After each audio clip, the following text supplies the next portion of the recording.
झर जाई रे झर जाई रे एक कीर्तन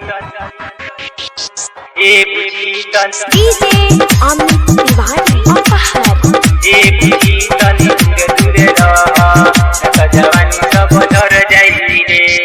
आइल बारू गोरी नाच देखाव हमरा पे से ना अखिया गराव आइल बारू गोरी नाच देखाव हमरा पे से ना अखिया गराव ना तो बैलन जी घर जाई रे ए बुची तनी दूरे दूरे रह ए बुची तनी दूरे दूरे रह न त जवानी सब झर जाई रे ए बुची तनी दूरे दूरे रह न त जवानी सब झर जाई रे आइल बारू गोरी नाच देखाव हमरा पे से ना अखिया गराव आइल बारू गोरी नाच देखाव हमरा पे से ना अखिया गराव ना त बैलन जी घर जाई रे ए बुची तनी दूरे दूरे रह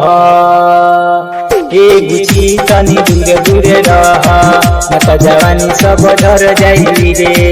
ए बुची तनी दूरे दूरे रह न त जवानी सब झर जाई रे झर जाई रे झर जाई रे एक कीर्तन डीजे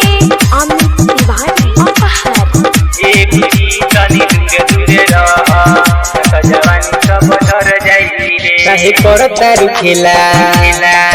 बतु मन ये झरेला झरेला काहे करता रुखेला बतु मन ये झरेला साचु कहता निये बुझिया काहे सटता रुगिरी जाई नीचावा से गिरी साचु कहता निये बुझिया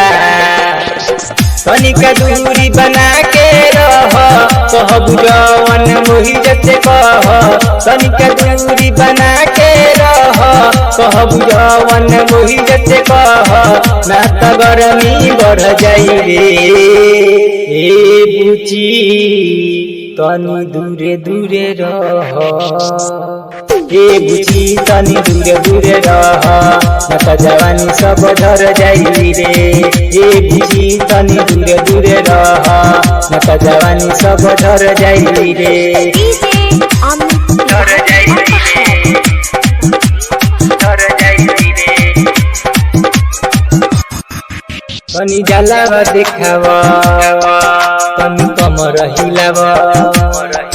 तनी जलावा देखावा हई कमर हिलावा साथ कहता नि बुझिया कहेला दस बिस हमले हम नहीं रिक्स साथ कहता नि बुझिया सुनील चौहान बात कहता रे साथे इंच परे मिठो के लगी ढासे सुनील चौहान बात कहता रे साथे इंच परे मिठो के लगी ढासे जदी नासा चढ़ जाई रे ए बुची तनी दूरे दूरे रह ए बुची तनी दूरे दूरे रह न त जवानी सब झर जाई रे ए बुची तनी दूरे दूरे रह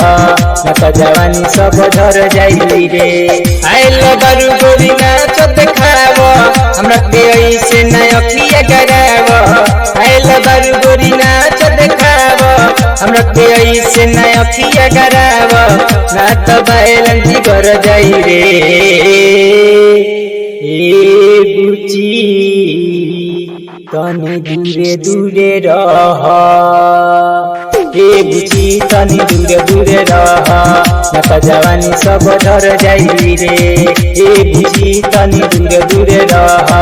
न त जवानी सब झर जाई रे।